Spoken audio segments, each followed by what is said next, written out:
MP Anwarul Azim আনারকে খুনের উদ্দেশ্যে অপহরণের মামলায় গ্রেফতার ঝিনাইদহ জেলা আওয়ামী লীগের সাধারণ সম্পাদক সাইদুল করিম মিন্টুর ৮ দিনের রিমান্ড মঞ্জুর করেছেন আদালত। বৃহস্পতিবার দুপুরে তাকে আদালতে হাজির করে ডিবি পুলিশ। এরপর মামলার সুষ্ঠু তদন্তের স্বার্থে তাকে ১০ দিনের রিমান্ডে নিতে আবেদন করেন মামলার তদন্ত কর্মকর্তা ডিবি পুলিশের ওয়ারি জোনের সহকারী পুলিশ কমিশনার মাহফুজুর রহমান। অপরদিকে রিমান্ড বাতিল ও জামিন চেয়ে শুনানি করেন আসামি পক্ষের আইনজীবীরা। শুনানি শেষে ঢাকার অতিরিক্ত চিফ মেট্রোপলিটন ম্যাজিস্ট্রেট তোফাজ্জল হোসেনের আদালত এ আদেশ দেন। এর আগে গত ১১ জুন ধানমন্ডি থেকে সাইদুল করিম মিন্টুকে আটক করে ডিবি পুলিশ।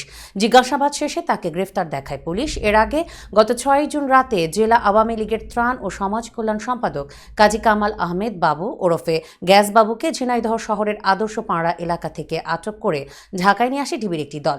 গত ৯ জুন তার ৭ দিনের রিমান্ড মঞ্জুর করেন আদালত। এ মামলায় গত ৩রা জুন আসামি শিলাস্তি রহমান, ৪ জুন তানভীর ভূঁইয়া এবং ৫ জুন সৈয়দ আমানুল্লাহ আমান ওরফে শিমুল ভূঁইয়া ফৌজদারি কার্যবিধির ১৬৪ ধারায় আদালতে স্বীকারোক্তিমূলক জবানবন্দি দেন।